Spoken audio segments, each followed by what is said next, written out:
Hello my dear students, Dishank classes में आपका स्वागत है।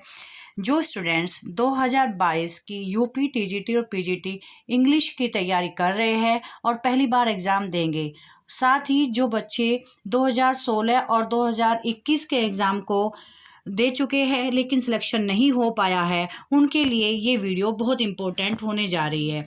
क्योंकि कुछ बच्चों के बीच में मिसअंडरस्टैंडिंग है या कन्फ्यूज़न है कि 2013 के बाद जो 2016 और 2021 का एग्ज़ाम हुआ है वो बहुत डिफ़िकल्ट आया है, जिसके कारण बच्चे एग्ज़ाम क्वालिफाई नहीं कर पा रहे उस तरीके में। लेकिन माय डियर स्टूडेंट्स, मैं एक बात ये कहती हूँ कि पेपर डिफ़िकल्ट नहीं आया है, बस आयोग ने क्वेश्चन पूछने का तरीका चेंज कर दिया है। मैं दो वीडियो बनाऊंगी, एक ग्रामर के ऊपर और एक लिटरेचर के ऊपर। इस वीडियो में मैं आपको बताने जा रही हूँ कि ग्रामर में क्वेश्चन पूछने का तरीका कैसे आया है। सब कुछ वही है, सिलेबस वही है, सिलेबस से बाहर कुछ भी क्वेश्चन नहीं पूछे गए हैं, लेकिन पेपर लेंदी बना दिया गया है। पेपर आपको डिफ़िकल्ट लग रहा है सिर्फ क्वेश्चन पूछने के तरीके के आधार पर। मैं इस वीडियो में आपको ये भी बताऊंगी कि किस तरह से क्वेश्चन पूछा गए थे 2013 तक, और उसके एग्जाम्पल दूंगी पीडीएफ के माध्यम से, और आपको आपको अपनी रणनीति कैसे बनानी है जिससे ग्रामर में आपके क्वेश्चन ज़्यादा सही हो और बहुत देखते ही आप क्वेश्चन को कैसे आप उसे सही कर दे। आइए देखते हैं क्या क्या चेंजेस ग्रामर में आए हैं। जो स्टूडेंट्स मेरे चैनल पर न्यू हैं वो दिशांक क्लासेस को सब्सक्राइब कर लीजिएगा और साथ ही वीडियो को लाइक करना ना भूलें। अब देखिए डिफरेंसेस क्या है उन क्वेश्चंस में जो एग्ज़ाम में अब 2013 के बाद पूछे जा रहे हैं। पहले मैं बात करती हूँ नरेशंस की। नरेशन में पहले क्वेश्चन इस तरह से पूछा जाता था कि he said to me you are lucky and I am lucky. तो ये डायरेक्ट नरेशन में है, तो आपको क्या करना होता था, आपके पास चार ऑप्शन आते हैं, चार ऑप्शन में से आपको एक फाइंड आउट करना होता है। मैं यहाँ कोई रूल्स नहीं बता रही हूँ, जस्ट एक क्वेश्चन को कैसे पूछा जा रहा है वो बता रही हूँ। तो यहाँ आपको वो ब्रैकेट में दे देंगे आपको इनडायरेक्ट नरेशन। तो इन्होंने यहाँ चार ऑप्शन आपके सामने दिए हैं कि he told me that I was lucky and he was unlucky. B option ये है। तो आप बात हम करें इस तरह से आपके सामने चार ऑप्शंस आते थे। फोर्थ में नन ऑफ द अबव भी हो सकता है और कुछ और भी हो सकता था। तो जो इसका आंसर आप जो भी ABCD होगा आप इसका आंसर दे देते हो। एग्जाम में क्वेश्चन ये भी पूछा जा रहा है, लेकिन जो ज़्यादा क्वेश्चन पूछा जा रहा है उसका जो फॉर्मेट चेंज हुआ वो इस तरीके से हुआ है, और इस तरह के क्वेश्चन सोल्व करने में ना समय ज़्यादा लगता है। यहाँ आपसे रूल ही पूछ दिए। अब देखिए यहाँ पर क्या है, जब इस क्वेश्चन को आप करते हैं तो इस क्वेश्चन में फटाफट क्या होता है, आपके माइंड में रहता है कि अच्छा ही सैड टू मी, तो ये क्या है, आपके माइंड में फिक्स होता है ये पास्ट टेंस में, तो जाहिर सी बात है पास्ट में जाएगा। यू को किसके अकॉर्डिंग चेंज करेंगे, कहाँ हम कॉमा हटाएंगे, आपके माइंड में होता है कि जैसे ही आपने सेंटेंस देखा नहीं और आप इसका आंसर निकाल देते हैं। अब जो एग्ज़ाम में क्वेश्चन आता है, अब जो पूछा जा रहा है 2016 और 21 में, वो ये है कि विच of the following is not correct. एक तो ये ध्यान रखना है नोट वाला जो चीज़ें होती है, बच्चे क्या होता है माइंड जब एग्जाम में हम होते हैं ना बहुत जल्दी में रहते हैं तो नोट को पढ़ते ही नहीं है। तो विच इज़ करेक्ट, तो यहाँ पर भी सबसे ज़्यादा मिस्टेक बच्चे करके आते हैं। करेक्ट और नोट करेक्ट को ध्यान से पढ़ना है। नोट करेक्ट है तो आपको क्या जवाब देना है और करेक्ट है तो क्या जवाब देना है। विद रेफरेंस टू नरेशन, अब ये कह रहा है कि नीचे वाले जो फॉलोइंग जो है उनमें से नरेशन के रेफरेंस में क्या करेक्ट नहीं है। तो अब उन्होंने सारे रूल यहाँ पर जो भी चार होंगे, चार रूल लिखेंगे, उनमें से एक रूल गलत देगा और तीन सही देंगे। तो आपको क्या है, पढ़ना तो चारों ही पढ़ेंगे ना। तो इसमें क्या, in changing direct speech into indirect speech a simple present becomes a simple past. तो यहाँ पर क्या है, सिंपल प्रेजेंट जो होता है क्या वो सिंपल पास्ट बन जाता है। दूसरा ऑप्शन उन्होंने दिया है the shall of the future tense is changed into should, क्या जो शैल है वो शुड में बदल जाएगा।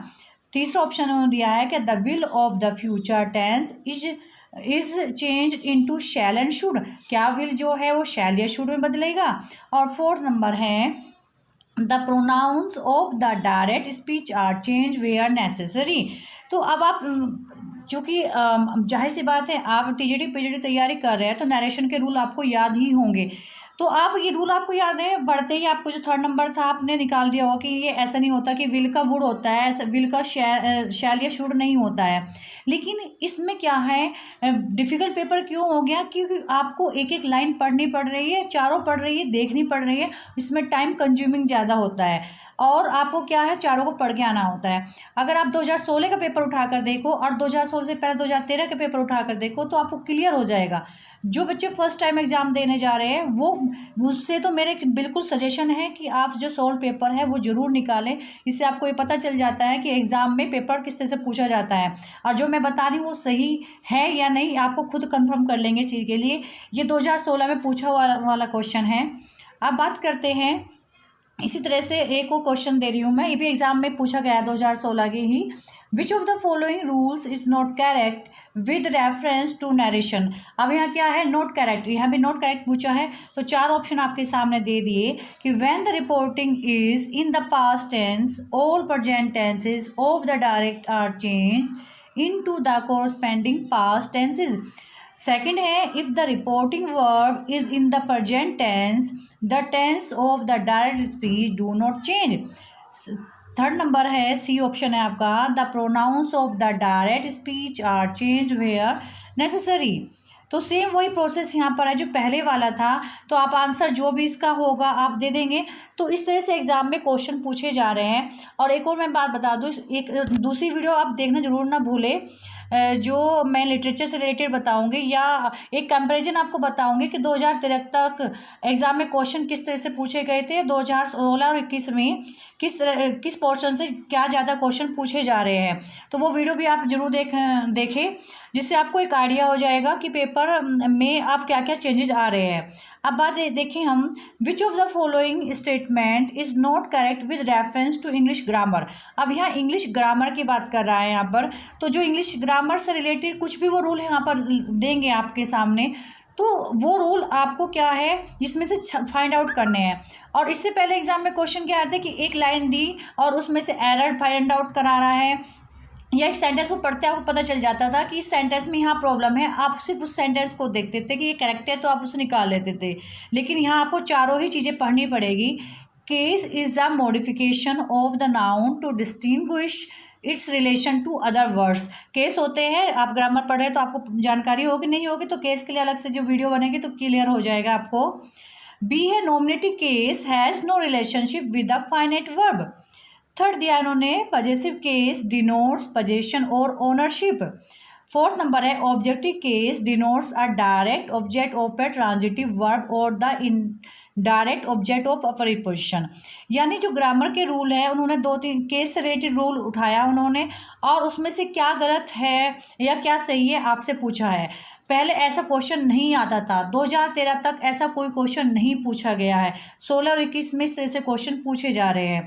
यानी आपको इंग्लिश में अब तक क्या होता है ना, रूल एक माइंड में हमने हल्का सा बैठा लिया, आपने प्रैक्टिस कर ली, हो जाता है। लेकिन रूल को एज इट इज़ याद करना पड़ेगा आपको इंग्लिश में, आपको थोड़ी और एक्स्ट्रा मेहनत करनी पड़ेगी, तभी पेपर आपको ईजी दिखाई देगा। आप एक और देखिए किस तरह से क्वेश्चन पूछा गया है।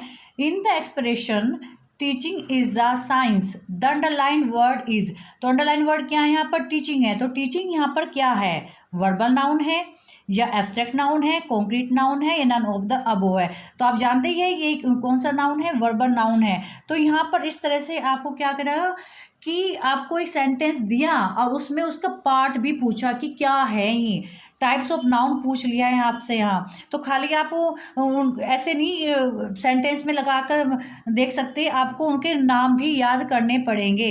अब तक क्या था, आपको नाम याद करने की ज़रूरत नहीं थी, लेकिन अब आपको 100% नाम भी याद करना पड़ेगा और गहराई से आपको पढ़ना पड़ेगा।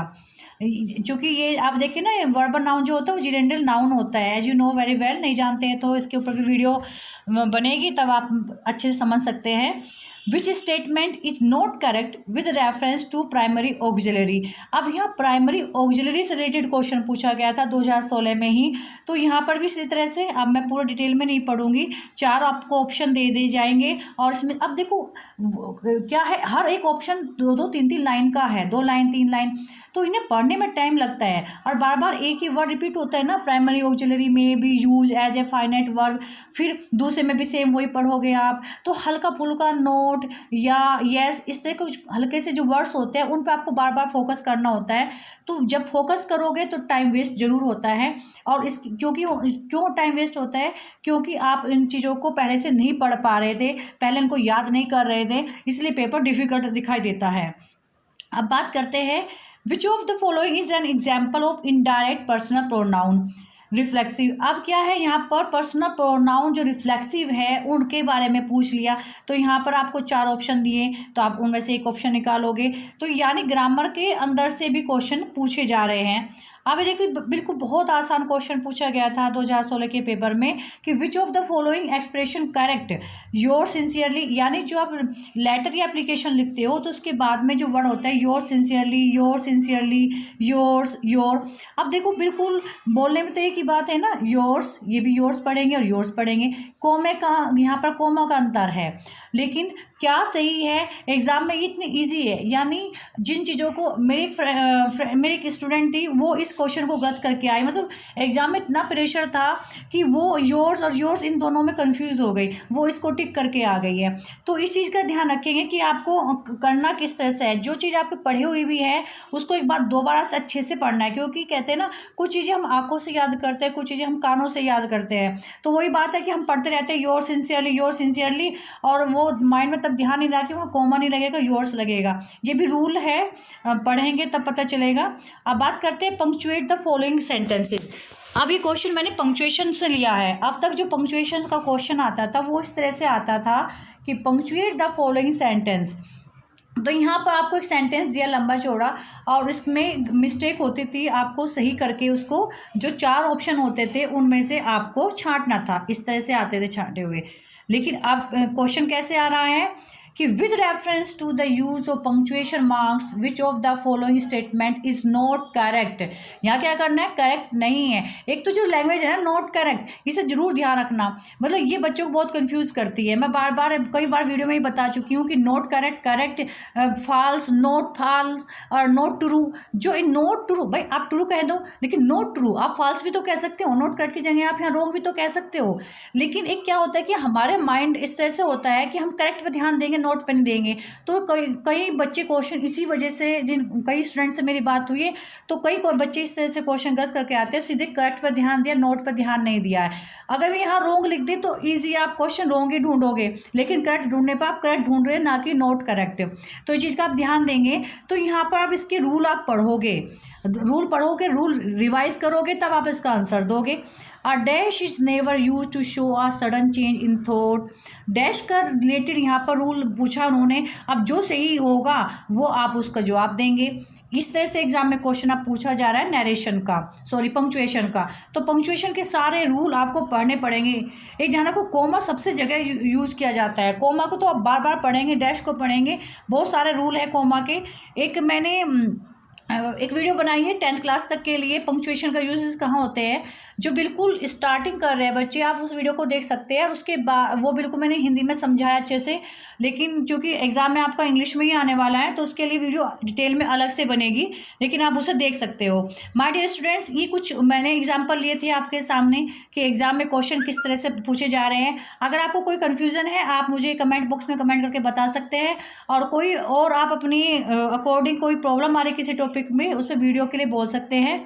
थैंक यू, और वीडियो को शेयर करना ना भूलें।